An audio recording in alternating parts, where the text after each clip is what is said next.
I won't deny that long-distance road trips on the highway can sometimes be really fun and entertaining.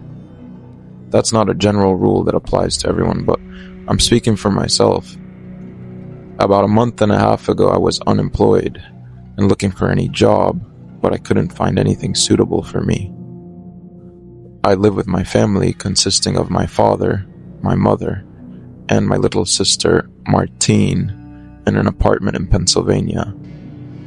By nature, I don't easily find job opportunities, nor do I adapt quickly to any work I do.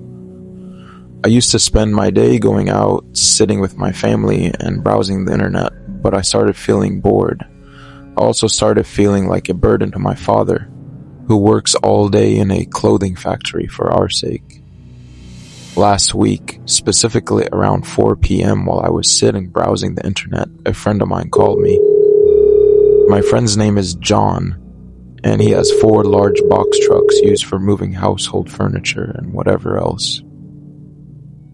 My friend John lives in the same state, and he asked me to haul a full house of furniture, a bedroom, a living room, and a kitchen. The trip was from a quiet residential neighborhood in the suburbs of Pittsburgh, Pennsylvania, to a residential neighborhood in northern Houston, Texas. The next morning, I ordered an Uber, went to my friend John's place, got into the truck, and headed to the Pittsburgh suburbs. I found the owner of the furniture waiting for me. He was a man in his 90s with 3 workers to load the furniture onto the truck.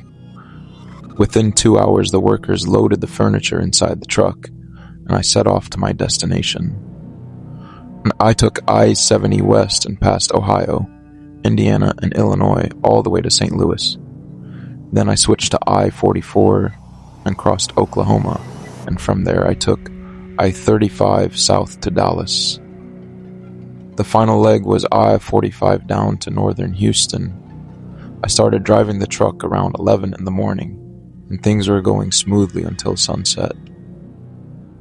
While I was still driving on I-70, the sun started to set, and darkness began creeping over the road.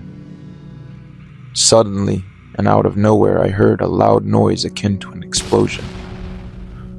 I hit the brakes and pulled the truck over to the side of the road to see what happened.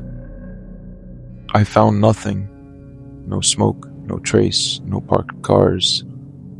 I got back inside the truck, unable to wrap my head around what happened, and said to myself that maybe it was a distant sound or a tire blew out somewhere nearby. But the sound was very, very close. I sat for 5 minutes inside the truck trying to hear any other sound. There was nothing except the engine noise and the wind. I turned on the radio to keep me company and set a vibe, then started driving the truck again.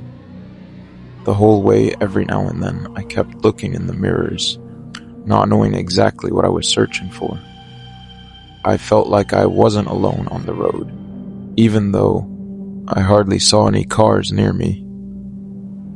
I tried to ignore the feeling and focus on the road. I drove for a few more hours, and exhaustion started weighing heavily on me. My eyes were tired, my focus dropped, and I began feeling extremely fatigued. Near midnight, while I was still on I-70, I caught sight of a sign saying there was a motel 20 miles ahead. I hadn't intended to stop, but my body was refusing to keep going. I told myself just one night, and I'd carry on early in the morning. When I arrived at the motel, I turned off the truck and sat inside it for a few seconds before stepping out. The place was way too quiet. No sound of distant cars, no sound of wind. Even the sound of insects that you find in any empty spot was gone. The light on the old sign bearing the motel's name was flickering slowly, as if the electricity was weak. The old wooden door at the entrance had dark glass, and behind it was a very dim yellow light. I got out of the truck, and the sound of its door when I shut it was extremely loud in that terrifying silence. I walked toward the door, my steps on the gravel sounding clearly. Every step felt intentional, and I didn't know why I felt like I had to walk quietly. I opened the door and a small bell above it moved. Its sound was muffled, not sharp like normal bells. The smell I caught was a strange mix of old dust, damp wood, and something else I couldn't quite place. A scent like a room that had been locked for years. The counter was directly in front of me with no one standing behind it, and the bulb above it threw off a weak light. I waited a few seconds and then said in a moderate voice, "Excuse me." No answer. After a moment, I heard the sound of footsteps coming from deep inside, from the direction of the narrow hallway leading to the stairs. The footsteps were slow and uneven, as if someone was walking without any rush or wasn't sure where they were going. The man finally emerged from the darkness, an old man in his late 50s or early 60s with thin white hair and a pale face under the weak light. He looked directly into my eyes and said, in a very calm voice, "One room." I stayed quiet for a second or two. The man didn't change his facial expression, and his hand rested steadily on the surface of the old wood, his fingers somewhat long. I told him, trying to keep my voice normal, "Yeah, one room, just one night." He reached out his hand slowly, opened a drawer under the counter, and pulled out an old key. A heavy metal key with a number engraved on it. Number 7. He put the key on the counter and slid it toward me without bringing his hand too close. He told me the room was upstairs at the end of the hallway on the right. His voice was low, as if he didn't want to raise it any more than that. I took the key, and my hand brushed his fingers for a moment. His hand was strangely cold. I turned toward the narrow hallway. The light there was weaker than the lobby light, and the walls were a dark, dirty beige in some spots. The stairs at the end of the hallway were wooden and narrow. I looked back at the man before walking, and I found him still staring at me. I started walking. Every step on the wooden floor made a soft sound, as if the whole place could hear me. With every step, the hallway felt longer than it looked from afar. I reached the wooded stairs, and they were extremely narrow. The wooden handrail was worn out, and when I held it, I felt like my hand stuck to it for a moment, as if a thin layer of a sticky substance was on it. I climbed the steps one after the other, the sound of the wooden stairs under my feet creaking with a muffled sound.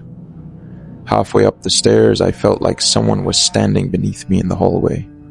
I looked down and didn't find anyone, and the lobby light was so far away, as if the distance had doubled.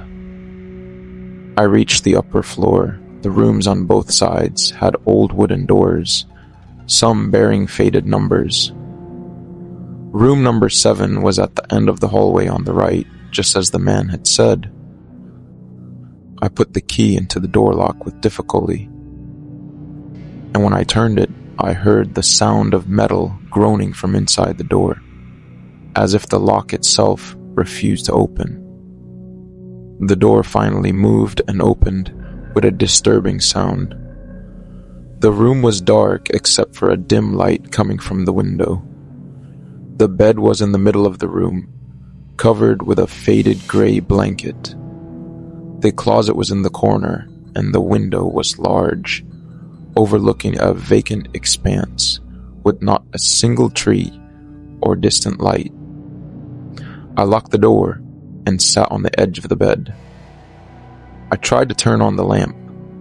The light clicked on for a second and then went out.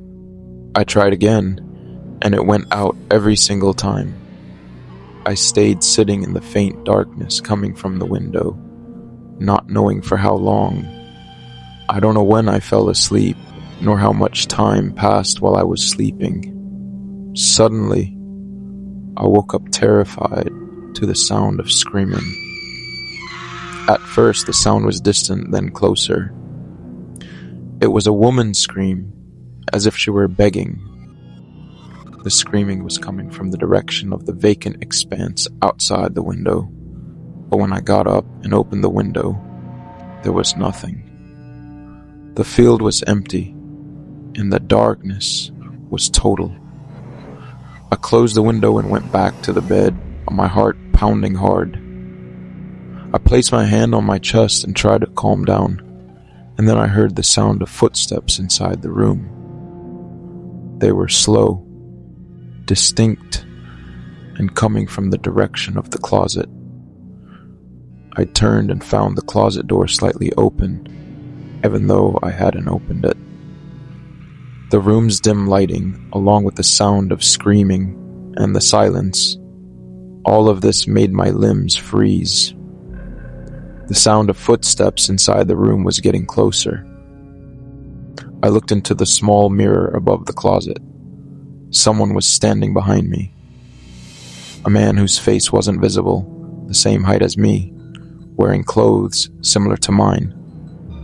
I turned back around. I looked into the mirror again. The man was still there. The screaming returned suddenly, but this time not from outside. The screaming was coming from inside the room. Inside my head, a woman screaming my name, then the sound of my little sister Martine, then my mother's voice. All of them screaming at the same time. I placed my hands over my ears and fell to my knees. When I took my hands off, I heard the sound of the truck from outside. The engine started, followed by the sound of brakes and the distant crunch of colliding metal. I stood up, ran to the window, and looked outside. I saw the truck moving on its own in the lot, slowly circling before coming to a stop. The driver's door opened, and no one stepped out. While I was still looking outside at the truck, I heard a soft knock on the door. In a voice that barely made it out of my throat, I asked who was outside.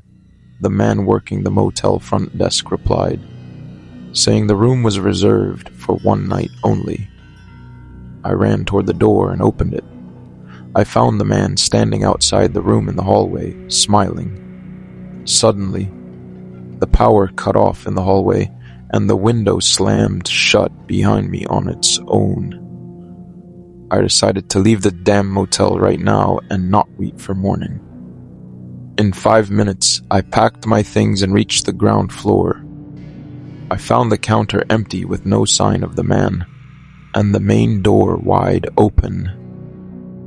I got into the truck, closed the door, and cranked the engine. I reversed and pulled out of the lot onto the highway. The darkness was absolute, and there wasn't a single car on the road. I reached Houston 2 days later and delivered the furniture. The owner of the house said the truck arrived on time and that the driver was polite and quiet.